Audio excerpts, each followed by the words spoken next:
Celui qui prie la nuit reçoit la force de vaincre le jour. Celui qui prie la nuit reçoit la force de vaincre la tentation du jour.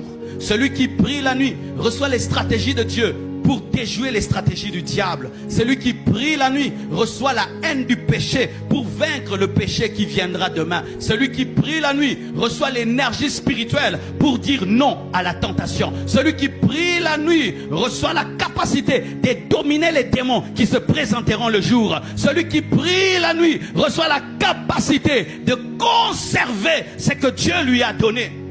Prépare le jour dans la nuit. Surtout si tu sais, j'irai demain à tel endroit et il y aura une forte tentation. Passe le temps, la nuit, dans la prière. Des fois, nous pouvons savoir que la tentation viendra. Tu sais, j'irai à tel endroit, telle personne a l'habitude de me tenter. J'irai à tel endroit, il y aura un grand combat spirituel. Passe le temps devant Dieu, la nuit et le jour tu domineras. Jésus-Christ a passé la nuit devant Dieu. Et lorsque la croix est venue, il a accepté. Mais les apôtres se sont endormis. Ils ont fui. Frères et sœurs, cette année va t'amener des tentations. Que tu le veuilles ou pas, un homme va te tenter, coucher avec toi. Une femme va te tenter, que tu couches avec elle. Cette année, les gens vont te proposer de l'argent pour quitter le chemin de Dieu. Les gens vont te proposer l'occultisme pour avoir le succès. Les gens vont te donner des mauvais conseils. Mais si tu t'es tenu devant Dieu, tu auras la force de dire non. Nous péchons parce que nous n'avons pas la force.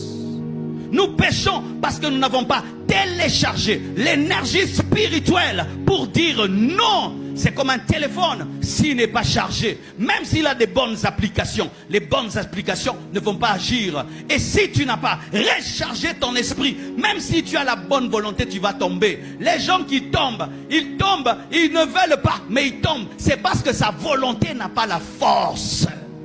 Cette année, je connais des enfants de Dieu qui ont commis des abominations.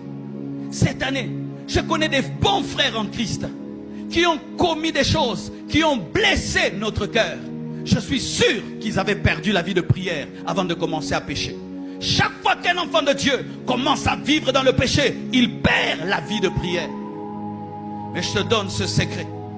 Tu sais que demain tu auras une tentation. Passe la nuit dans la prière. Par rapport à cette tentation, présente-la devant Dieu. Lorsque tu iras, tu seras vacciné. Jésus dit, veillez et priez. Veillez et priez.